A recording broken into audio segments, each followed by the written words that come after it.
పార్టీలో రేవంత్ రెడ్డి కంటే భట్టి విక్రమార్క చాలా సీనియర్. ఉమ్మడి ఆంధ్రప్రదేశ్ కాలం నుంచి ఆ తర్వాత తెలంగాణలోనూ కాంగ్రెస్ కోసం భట్టి ఎంతో కష్టపడ్డారు. ముఖ్యంగా గత అసెంబ్లీ ఎన్నికల సమయంలో భట్టి చేసిన పాదయాత్ర కాంగ్రెస్ ను అధికారంలోకి తీసుకురావడానికి ప్రధాన కారణాల్లో ఒకటిగా నిలిచింది. అందుకే మొన్న అసెంబ్లీ ఎన్నికల ఫలితాల తర్వాత ముఖ్యమంత్రి పదవి కోసం భట్టి చాలా గట్టిగా ట్రై చేశారు. హస్తిన పెద్దల వద్ద కూడా తన సీనియారిటీని కష్టాన్ని చెప్పుకున్నారు. అయితే హైకమాండ్ చివరికి రేవంత్ రెడ్డికి ముఖ్యమంత్రి పదవిచ్చి భట్టికి డిప్యూటీ సీఎం పదవితో పాటు కీలకమైన ఆర్థిక శాఖను కేటాయించింది.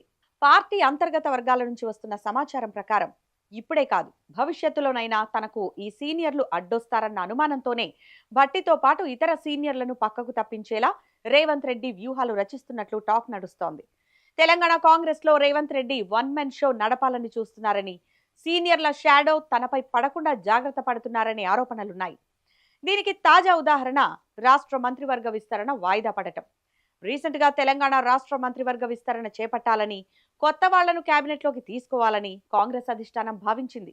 అయితే అందులో భట్టి విక్రమార్క ప్రాధాన్యతను తగ్గించాలని లేదా ఆయన్ను పూర్తిగా టార్గెట్ చేయాలని రేవంత్ పట్టుబట్టడంతోనే ఆ విభేదాల వల్లే మంత్రివర్గ విస్తరణను కూడా ప్రస్తుతానికి పక్కకు పెట్టినట్లు పొలిటికల్ కారిడార్స్ లో బలంగా ప్రచారం జరుగుతోంది.